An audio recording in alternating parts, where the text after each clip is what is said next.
what is more dangerous than opposition from outside? It is opposition from inside. When political tension comes from within your own camp, it becomes harder to manage, harder to control, and sometimes even more difficult to hide. And lately, if you have been watching carefully, there have been subtle signals coming from within ODM. Now let me be clear. This is not gossip. This is political pattern recognition. When you start seeing public differences in tone, subtle criticism, generational tension, you don't ignore it. You analyze it. Let's talk about the Odinga family dynamic. Because in ODM, family is not just symbolic. It is structural. You have the late Raila Odinga on one hand, the historical face of opposition politics in Kenya. You have Oburu Odinga, who has been a long time insider and a party stabilizer in ODM. Now we have Winnie Odinga, who is a younger generation, more outspoken, more vibrant, and is representing a different tone. And then recently, you have the appointment involving Ida Odinga, which has introduced a new layer to the political conversation. Now here is the real question. Is this a family disagreement? Or is this strategic recalibration? Because in politics, internal disagreements are very rarely emotional. They reflect deeper shifts. Let's examine these three possibilities. The first possibility is, could this be generational tension? Every long-standing political movement eventually faces this in the long end. The younger voices begin to ask, what is the future of this party beyond one dominant figure? That question is not rebellion. It is evolution. But evolution can sometimes feel like instability. And when younger leaders speak differently, or challenge the tone, or question the party's strategy, the public reads division. But sometimes, it is simply transition pressure. The second possibility would be, could this be strategic positioning?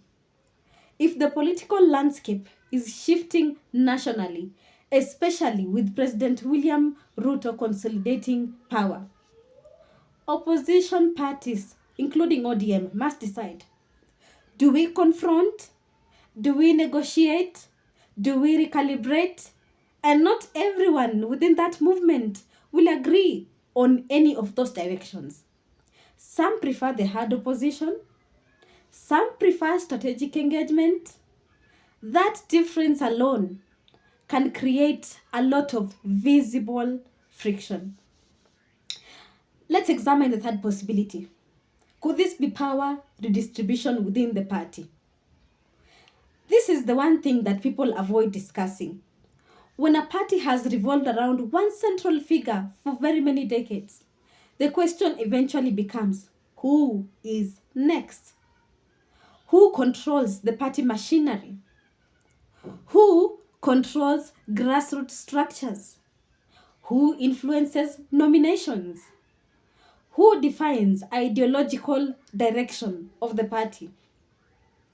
Those questions, those conversations are usually very sensitive.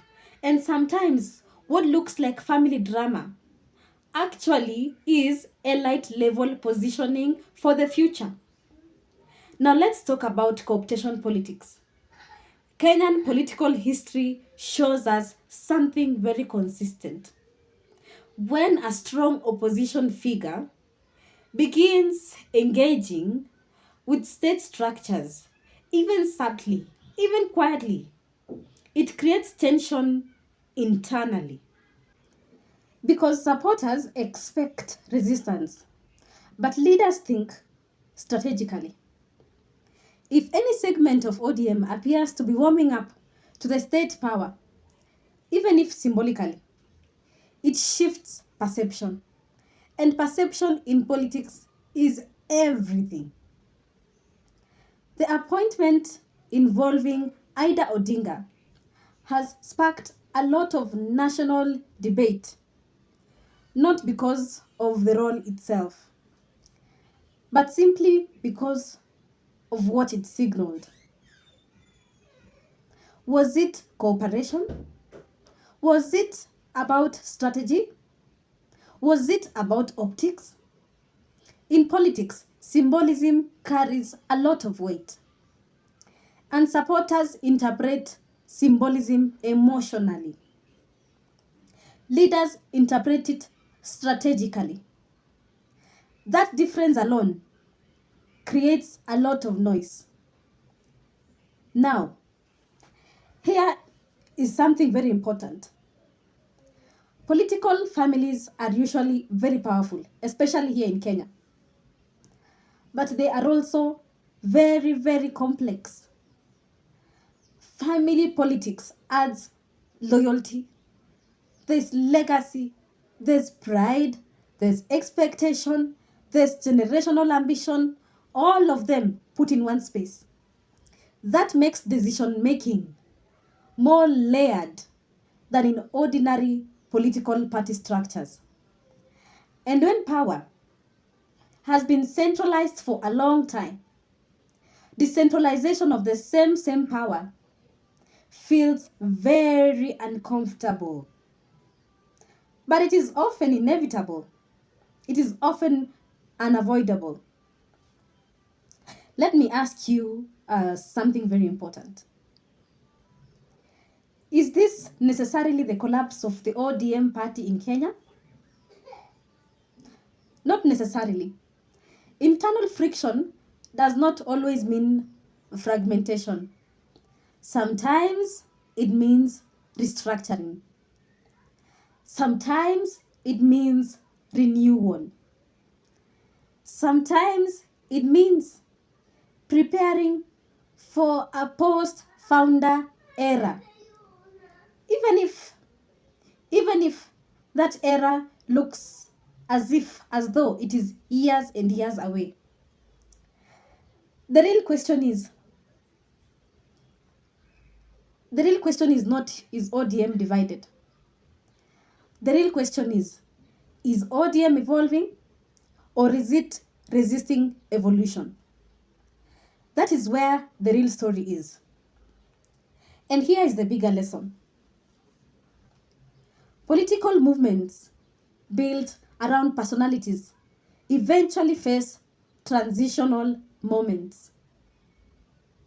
How they manage those moments determines whether they survive or whether they splinter.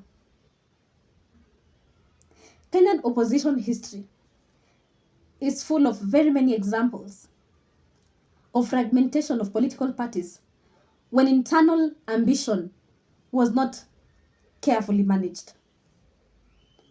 So what we are watching now may not be chaos. It may just be negotiation. And remember what I said in episode 1 of this series. Power negotiations rarely happen publicly. They happen quietly. What we are seeing, signals, statements, appointments, shifts in tone, strategic silence. But the real discussions are behind closed doors. So instead of acting or reacting emotionally to what you see on the headlines, observe these patterns.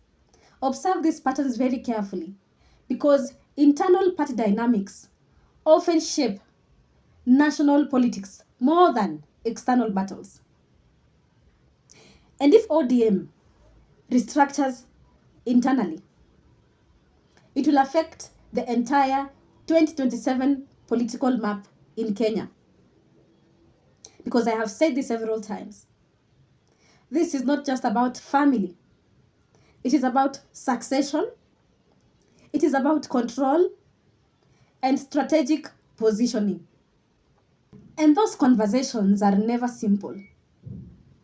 Because in politics, power is not only contested between parties, it is contested within them. We have come to the end of our video today. My good name is Doreen Cherotich Sigilai. I am a political analyst and a governance expert. Kindly comment, share, like, and subscribe to my channel. I value your honest feedback.